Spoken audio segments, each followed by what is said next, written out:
सास बनने की ट्रेनिंग।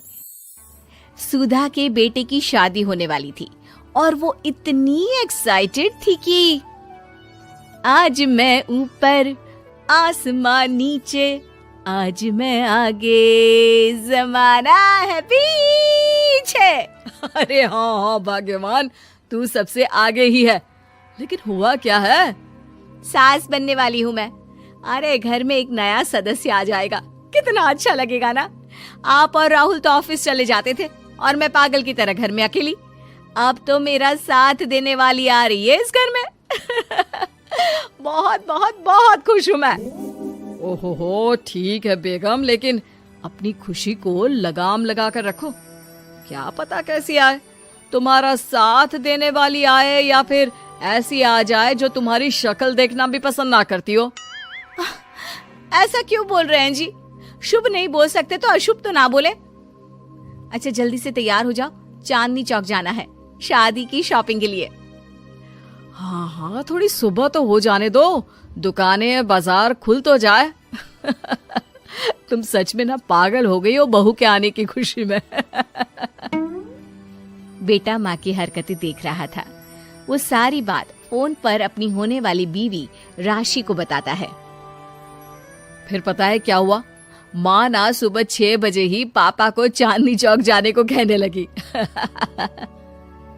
दूसरी तरफ राशि कहती है, अरे वाह, ये तो बहुत अच्छी बात है ना। सास इतना सोचने वाली मिल रही है, और क्या चाहिए। मैंने भी सोचा है मम्मी जी के साथ बहुत प्यार से रहूंगी, उनका ख्याल रखूंगी और प्यार करूंगी। राहुल भी खुश था। लेकिन बाजार में सुधा जी और उनके पति को एक अजीब सी दुकान दिखती है जिसके बाहर लिखा होता है, हमारे यहाँ सास बनने की ट्रेनिंग दी जाती है। ये देखिए जरा, लग रहा है आजकल के लोगों को कोई काम नहीं है। अरे सास बनने की भी ट्रेनिंग होती है क्या? दुकान के सामने एक पिंजरा था, उसमें एक तोता बंद था। सुधा की बात सुनकर तोता बोल पड़ता है, अरे नादान औरत, अगर सास सही तो पूरा घर सही रहता है, परिवार बंधा रहता है और आने वाली जनरेशन संस्कारी होती है। लेकिन तू क्या समझेगी? जा जा आगे जा। ओए, तोते बड़ा बोल रहा है, क्यों आगे जाऊं? मैं नहीं जा रही। देखा देखा, तेरे जैसी औरत को तो सास बनने की ट्रेनिंग लेनी ही चाहिए। निकाल 1000 रुपये और जान दर, नहीं तो पूरी जिंदगी रोती रहेगी। सुधा को तोते की बात में दम लगता है। ए जी, निकालो ना जरा 1000 रुपए। अरे पागल हो क्या? जानवर की बात में आ रही हो? किस पागल आदमी की सुन रही हो, जिसे ये भी नहीं पता कि तोता जानवर नहीं पक्षी होता है। चलो निकालो 1000 रुपये और अंदर जाकर सास के रूप में जीवन को सफल कर लो। हाँ जी, बात तो ये सही बोल रहा है। कहाँ मैं आपकी बात में आ रही हूँ? मैं तो अंदर जा रही हूँ, 1000 रुपये दीजिए। पति क्या करता, बीवी की आज्ञा सर आंखों पर। लेकिन जैसे ही सुधा अंदर जाती है, सामने कई औरतें पहले से ही बैठी होती हैं। मेरी पहली बहू के वक्त मैंने इतना नहीं सोचा था, और आज वो मेरे सर पर चढ़कर नाचती है। गुरुजी, कोई उपाय बताए। तभी गुरु की नजर सुधा पर पड़ती है और वो आंखें बंद कर लेता है। तू पहले भी मेरी दुकान के सामने से होकर गई थी ना, तब क्यों नहीं आई? औरत जो कि गुरु के साथ मिली हुई थी। महाराज, तब पता नहीं था कि सच में सास बनने की भी ट्रेनिंग लेनी होती है। लगा था घर में कोई सदस्य आ रहा है जो सारा दिन मेरे साथ रहेगी, लेकिन ऐसा तो कुछ भी नहीं हुआ गुरुजी। चल फिर पैकेज लेकर 20,000 वाला कल से आ जाना। जी महाराज, गुरुजी की जय हो। वो औरत भी सुधा को देखती है और कहती है, सही जगह आई हो बहन। 10-20 हजार का मुंह नहीं देखना भाई, बस घर बस जाए तो सोचो गंगा नहा ली। बहुत कमा लेंगे अगर परिवार एक रहा, नहीं तो बुढ़ापा वृद्धाश्रम में बिताओ। सुधा डर जाती है।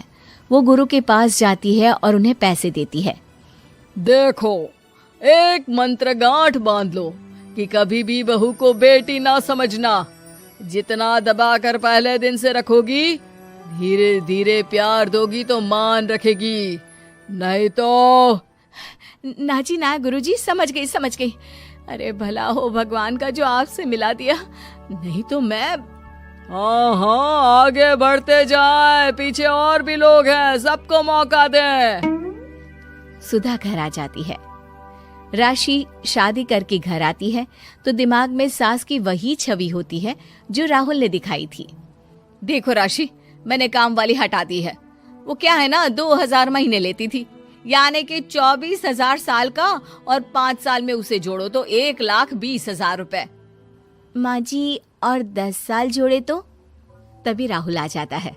अरे बस बस, इतना मत जोड़ो, फिलहाल भूख लगी है, कुछ खाने को दो। अरे पर बर्तन तो गंदे हैं ना, काम वाली तो आई नहीं, फिर बर्तन कौन धोएगा? अरे कौन धोएगा मतलब? तू धोएगी? मैं? ठीक है, मैं धो लेती हूँ। अब धो कर देती हूँ, आप खाना बना ले। अरे खाना भी तू ही बनाएगी? ये क्या बात होती है माँ, क्या हो गया तुझे? कल तक तो कुछ और ही बोल रही थी। लेकिन सुधा का व्यवहार सुधरने का नाम ही नहीं ले रहा था। बहू और बेटा ससुर से बात करते हैं। पिताजी, क्या हो गया है माँ जी को? वो क्यों ऐसे व्यवहार कर रही है जैसे मैं कोई नौकरानी हूँ? पिता क्या करता, बता देता है सारी कहानी कि कैसे सास का दिमाग एक गुरुजी ने खराब किया है। सास बनने की ट्रेनिंग?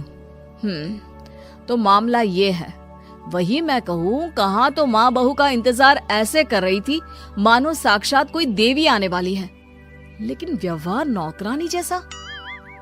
देखिए, माँ बुरी नहीं है, बस किसी ने उनका दिमाग खराब कर दिया है। तो ऐसे में मेरे पास एक आइडिया है। बहू फुसुर फुसुर करके पति और ससुर से बात करती है। अगले दिन बहू सास के सामने कहती है, अच्छा मैं जा रही हूँ, मेरी क्लास है। ये बोलकर बहू निकल जाती है। ये कौन सी क्लास करने जा रही है? पढ़ाई तो खत्म हो गई थी इसकी। अरे माँ, दरअसल वो ये सोचकर आई थी कि तुम माँ जैसी होगी, लेकिन यहाँ तुम तो तुर्रम खां बन गई हो। तो वो किसी बहू बनने की ट्रेनिंग वाली क्लास में गई है। ये बोलकर बेटा बाप की ओर देखता है और आंख मार देता है। हाँ हाँ, वो तो तुम्हारी माँ ने भी सास बनने की ट्रेनिंग ली है बेटा। पहले का जमाना और था भाई, कि भोले मन से रिश्ते शुरू किए जाते थे। अब तो नई लड़की घर आते ही नौकरानी हटा देते हैं। बताओ, पिछले 25 साल से वो नौकरानी काम कर रही थी, तब तो कोई हिसाब किताब नहीं हुआ। अरे पापा, आप भी माँ को बोल रहे हैं? अरे माना, वो माँ समझ कर आई, घर में खुशहाली रखने के लिए हमेशा आप लोगों के साथ उठती बैठती, माँ को कभी जवाब नहीं दिया। लेकिन माँ की क्या गलती? अरे दादी ने भी तो ऐसा ही किया होगा ना माँ के साथ, तभी तो माँ अपनी बहू के साथ ऐसा कर रही है। नहीं, वो तो बहुत अच्छी थी, मेरे आने के बाद तो उन्होंने खाना बनाने वाली भी रख ली थी। अरे तो फिर तुमने क्यों काम वाली हटा दी? किसी के कहने पर अपना घर खराब कर रही हो तुम सुधा। अब बहू भी गई है ट्रेनिंग लेने, पता नहीं क्या सीख कर आएगी। नहीं, मैं अभी जाकर उसे ले आती हूँ। तभी बहू वहां पर आ जाती है। नहीं माँ जी, मैं कहीं नहीं गई थी, मैं तो सिर्फ आपके लिए ये नई साड़ी लेने गई थी। अब तो सब ठीक है ना?